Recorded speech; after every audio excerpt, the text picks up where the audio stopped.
What's up, family? Let me turn this AC off for just a moment so you guys can hear me, and that'll be my cue to finish this video fast enough before I start sweating in this hot car. What's up, family? It's your favorite author and storyteller, Matt D. Talford, author of a couple of award-winning books that you need in your library. From Fear to Faith, a survivor's story, a tale of how having the proper mindset can help you to overcome any situation, regardless of what it is. And Stuck in an Elevator, a tale of passion and self-discovery that takes place high above the Los Angeles skyline. Now, today, what I want to do is I want to give you guys as we used to call this in church back in the day, a testimony. Now, y'all know, I tell you all the time, I'm not religious, but I'm still going to testify today. So let me testify for y'all real quick, all right? I want to give you guys an example of how to properly apply the scriptures and unlock the real power of the word and apply it to your life, right? Let me tell you what happened. This is a bowling testimony, right? I'm a league bowler. I'm average at best. I don't do it enough to be great at it, but it's a team sport, and I'm competitive. You know, when you have a handicap and that sort of thing, it helps out. So I'm competitive, not great, whatever. So anyway, a few weeks back, we are bowling against this team, two ladies and a guy, and the guy is cool. He's cool as a cucumber, coolest dude you ever wanted to meet. The ladies, they're nice, but they got some ways about them. They got this little, I'm gonna call a spade. I'm gonna take the wrapper off of it. They do this little sorcery, right? They do this little sorcery when they playing. What do I tell y'all all the time, right? Sorcery is the use of spells and imagery to bring about a desired effect. So what they do is, if they're bowling somebody that's big, and if they see what they can get in your head, they come say little stuff, or they'll do a little stuff to try to throw you off your game, and then when they beat you, they're like, "Oh, you bowled a great game, yeah, tough game." But you can hear their conversation sometime when they back there plotting and scheming, and they're like, "Okay, if he gets a strike here, blah, blah, blah." And that's fine. That's only sport. But when you doing little stuff to try to win, this, to me, not necessary. Like, your game should be able to speak for itself. You ain't got to do all of this sorcery to win. But some people, they don't play by the same rules. And that thing has always bothered me. Like, whenever we play this team, I've learned to just accept the fact that they're going to try to talk and just say little stuff to get inside of your head or whatever. And, I ain't talking about like in sport, like, you typically see on a basketball court or something like that. It's different. It's different. You got to feel it energetically. And when you're an empath, you pick up different types of energies and different types of vibrations. Well, let me get on with the story. A few weeks ago, I'm struggling. I start off bowling well. I'm bowling great. And then some words get said, and I'm thinking, I'm in my head, and I'm like, why would she come up and say that, man? Like, why we just can't bowl, right? Why is she going to do this? Why does it all the time have to be this? But everybody in the league knows what they're for. They're like, hey, listen, don't let them get in your head. Don't let them get in your head. They're going to try to get in your head, whatever. On this particular day, I was bowling well, then got off, and here it comes. So they got this little thing they do between them where if one of them gets like a difficult pinfall, where it's like a split or some next to impossible to pick up spare, they do this thing called, hey, look, I'm going to buy you a bottle of wine if you pick this up. They do that with themselves as motivation. And then when they hit it, the other one, they owe the other one a bottle of wine. So I'm up here. I don't remember what the split. It was a split. It was like a seven pin split. I had two on one side, one on the other. And it was very difficult. And so the one of them says to the other, I'm not going to say any names. The one says to the other, hey, other. No, she says to me, she says, hey, Matt, other will buy you a bottle of wine if you make that spare. She goes, I'm not buying him a bottle of wine if he makes that. I'll buy him a bottle of wine if he misses it. I'm like, man, here they go. So I'm just trying to block it out. I'm smiling, whatever. I'm smiling, I missed the spare. I miss it bad. Like, it wasn't even close. And then she goes, I'll buy you a bottle of wine for that. And I proceeded, that pissed me off. And when you're playing games of concentration, that's not really the right time to get pissed off. Like, you really want to focus. You really want to focus and not not get pissed off. Games of concentration. Now, you talking about games of pure athletic talent, then yeah, you can get pissed off because you can put that into whatever you're doing. You can put that into running harder. You can put that into punching harder, pressing harder, whatever it is that's physical. But when you're talking about something like bowling, golf, tennis to a degree, that's mental. You got to keep your focus. You got to stay sharp. So I proceed to bowl the rest of the match badly, and then me and my team struggle, and we barely do well enough just to split down to even with the other team. So it's like you roll 3 games and you get the individual wins plus total pinfall counts as a win as well. So, and that's handicap, all that stuff's included. For those of you who know bowling, So we got an ace on our team. He bowls his butt off, and we end up doing well enough to split with them when we should have probably lost all 8. Because they do 2. They do 1 scratch, 1 handicap. It's kind of how it works, whatever. So it's like each game you bowl, there are 2 games up for grabs. So you win 1, you really win 2. You win 2, you won 4. You win 3, you won 6. And then if you have the highest pin count at the end, then you won 8. That's kind of how that works. We end up splitting with them 4-4. And I feel so bad because of what happened. And I'm like, man, I didn't even help my team, man. Why did I let them get in my head like that?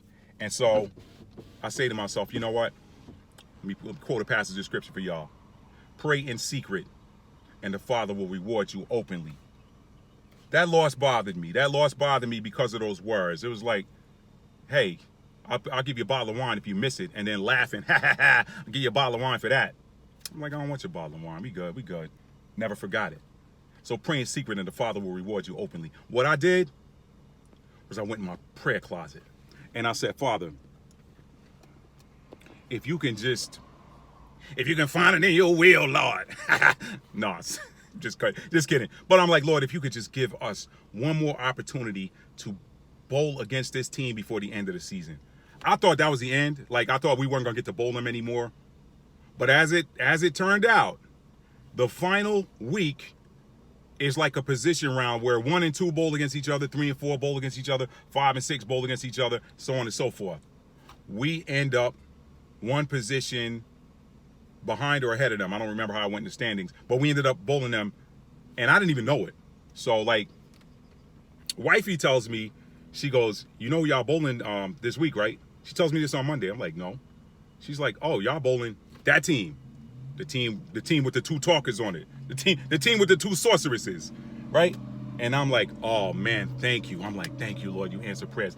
I got to give her back what she gave me this past week. Now I know y'all hear me say all the time, vengeance is mine, save the Lord. This ain't vengeance because I ain't trying to take no vengeance out on nobody, like hurt nobody. I just want them to get back what they put out. I want Proverbs 26 and 27 to be invoked, right? So what I say here is, I'm like, Lord, all right, this week, let me tell y'all about me. Bowling is just fun for me. I don't treat it serious like I do tennis. Tennis, I'm competitive. I'm trying to win every time I get in the tennis court. Bowling, if I win, great. If I don't, no biggie. I just want to have a good time, roll some balls, try to improve, whatever. This time I want to win. This time I want to win. And so I prepare my mind. The night before, last night, today's Thursday, last night, I put my balls in the car. I said, you know what? I got 2 balls that I have not even bowled with all year. These balls going with me today. I'm bringing the whole arsenal out. We ain't struggling today. I'm bringing every ball I got is going to the bowling alley with me. I got 6, but I brought 4. I brought my 4 best balls to the bowling alley. Got in that bowling alley today, and we proceeded to sweep them. And not just sweep them. It wasn't even close. We blew them out. I said one time, and they're going to see the real man. One time they're going to see what I look like, how I compete when I want to win. And so guess what I did? I went in there, and it wasn't even close. I had one of my best series all season long. And we did so well that I think we moved up like 3 positions. I think we ended up finishing in 4th place overall. But we beat them down to do it. And that felt so good. And here's the kicker. Here's what I want y'all to take away from this. Because I'm always talking about guarding your spiritual channels. What are your spiritual channels? Your eyes and your ears. What do I always say? How to defuse sorcery? What did I say?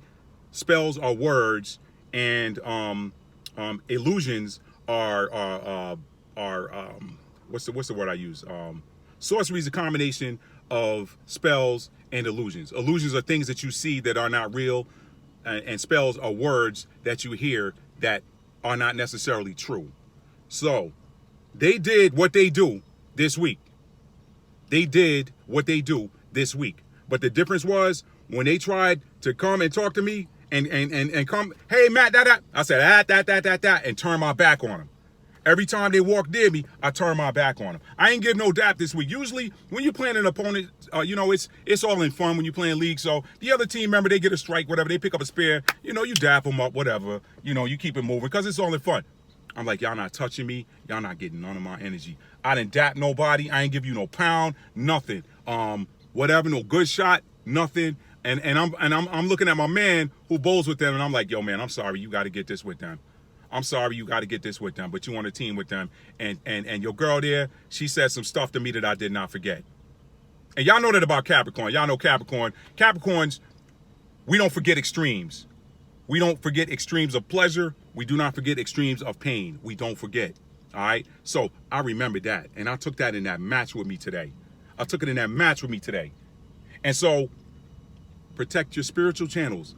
I knew what their tactics were. I say this all the time, y'all. You got to know the tactics of your enemy. You got to know the tactics of your enemy. Your enemy walks about as a roaring lion, seeking whom he may devour. You got to know his tactics. If you know your enemy's a roaring lion that comes out from the hours of 10 p.m. to 5 a.m., don't be out between 10 p.m. and 5 a.m. You got to know the tactics. And if you got to be out, know how that enemy moves. So because I knew how they move, because I knew how they get inside of people's heads, I covered my ears every time they started talking. I don't care if they was talking to one of my teammates. I'm like, you know what? It may not affect my teammate over here. This teammate over here, he's an Aries, he's a fire sign. They don't get affected the same way that earth signs and water signs do. So I'm like, let me cover my ears. Oh, you want me to see you doing something? Let me turn my back to you. That. Every time. They figured it out. So the end result was this. When somebody's trying to throw their magic on you and you ignore them, that in and of itself makes it go back on them. So now she's falling by her own vices. And then I could see her doing like little stuff, little motions and stuff behind my player when he's up the bowl, and just little thing. I can tell intuitively when somebody's trying to send negative energy at one of my players and make a mess up. What I did differently today was I said, Father, anything that she's trying to do to mess my teammate up, send it back to her 3 times. Send it back to her triple fold. Guess what? She had one of her worst games ever today when it counted. Today was the money day.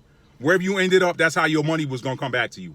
Because it was today was the last match of the season. So the money payout came after today. So whatever place you finished in affected your money. It affected your money.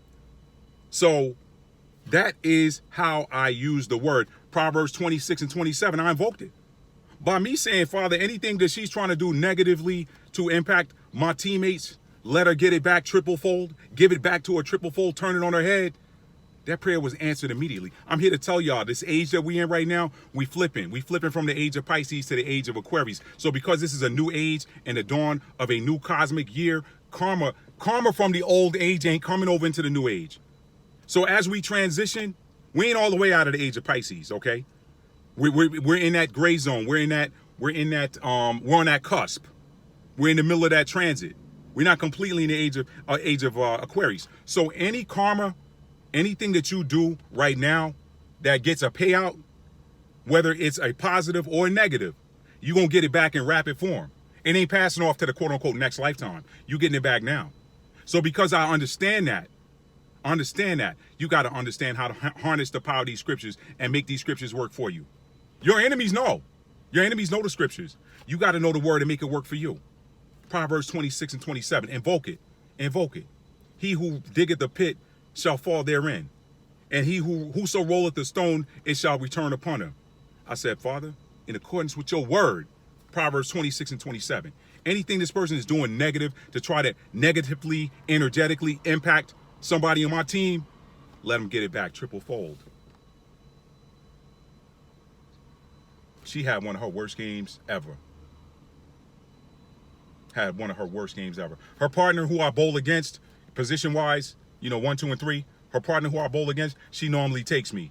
I took her today. All that sorcery came back on him on the last match. So I don't know who needed to hear that. I was gonna upload my how the signs help us video today. Maybe I'll push that till Friday or tomorrow. I don't know what day you're watching this. Maybe up already, may not. But I needed to switch it up and give this message to somebody, because somebody needs to understand. So the takeaways here: pray in secret, and the Father will reward you openly. Pray in secret, and the Father will reward you openly. I prayed in secret. Lord, give me one more opportunity. Give me one more opportunity to correct myself. I allowed somebody else's words to affect me negatively and affect the way I bowled. Give me one more opportunity to prove myself. Give me one more opportunity to be the proof of concept of all of these scriptures I'm always talking. All of this knowledge I'm always sharing. Protect your spiritual channels. I didn't do that the last time. But if you give me one more opportunity, Father, I'm going to do it this time. I'm going to guard my spiritual channels and see how well I can bowl by blocking out the noise. I blocked out the noise, and look what happened. One of my best series all season, I delivered on today. All season, I delivered on today. I went to bed last night manifesting this victory. I was like, I'm gonna bust them tomorrow if I got to do it by myself.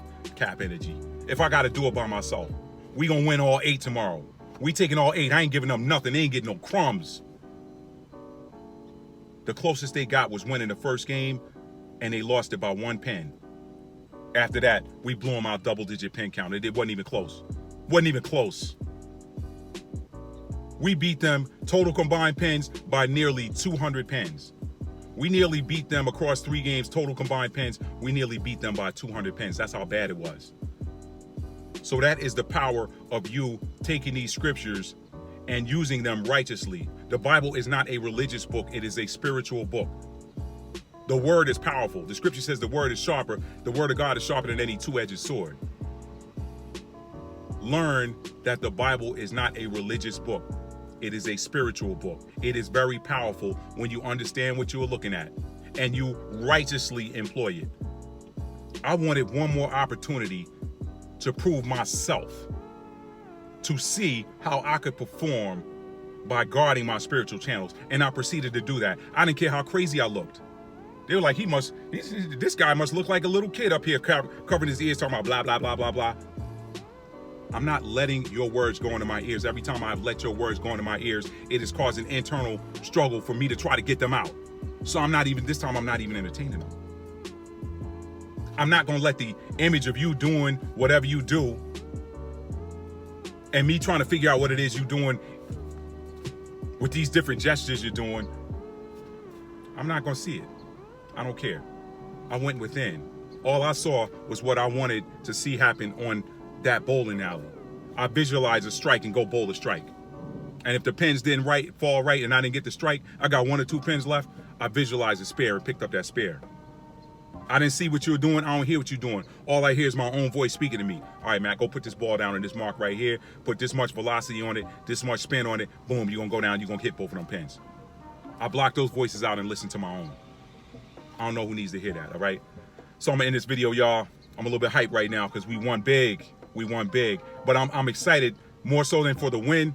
I'm excited that I actually prayed for an opportunity to go back and do something better. And I was granted that opportunity, and I delivered on it. So I'm proud of myself. Somebody needs to hear that. Do something to be proud of yourself. Make you proud. Make you proud. If you can make somebody else proud too, great. But make you proud. Don't do something that you're ashamed of. Do something that you can be proud of. I'm proud of the fact that everything I wanted to accomplish today, I did. I set that plan out. I said, if they come with the noise, that's the only way in spiritually. Your eyes and your ears. And to some degree, more or less, lesser, to a lesser degree, your nose, because you can smell in spiritual things. This is why people do aromatherapy, because the aroma, different plant botanicals, whatever, they get into your system and heal your body. So, to a degree, your nose is too, but to a greater degree, your eyes and your ears are the spiritual channels inside you. So guard those channels. I'm gonna talk about that. I ain't want to say nothing. You know what? I'm gonna leave that out. I'm gonna do a whole different video about a worldwide religious figure and why this worldwide religious figure was shown on television doing something that was ungodly. Y'all may know what I'm talking about already, but I'll save that for another video. Go ahead and subscribe. Subscribe to Matt D. Talbot. Hit that subscribe button so you don't miss these videos. I don't want you to miss this next one that I'm going to drop on that worldwide religious figure and explain to you what you're probably not seeing with regards to the why of the what. I don't want to play spoiler. Make sure you subscribe. Hit that subscribe button. And if you like this video, give it a thumbs up. By the way, if you subscribe, make sure that your notification bell is turned to all. Because I talked to a dude today about a video I released, and he's like, I didn't see it. And he said, I thought I subscribed to your channel. He went and looked, and he was subscribed. And he had his notifications turned on, because when you subscribe, they turn on automatically. But he didn't have it set to all. I said, slide it up to all. He's like, oh, okay, I got it now. I said, now you won't miss when I upload a new video. So he slid it up to all. Now he's going to see all my videos. So make sure that notification bell is slid up to all. Give this video a thumbs up if you like it. And last but not least, tell somebody you love them and mean it. How do you mean it? You have to show it. Love is a verb. It is a noun as well. But when we focus on the verb, the noun always takes care of itself. I love you guys so much. Peace.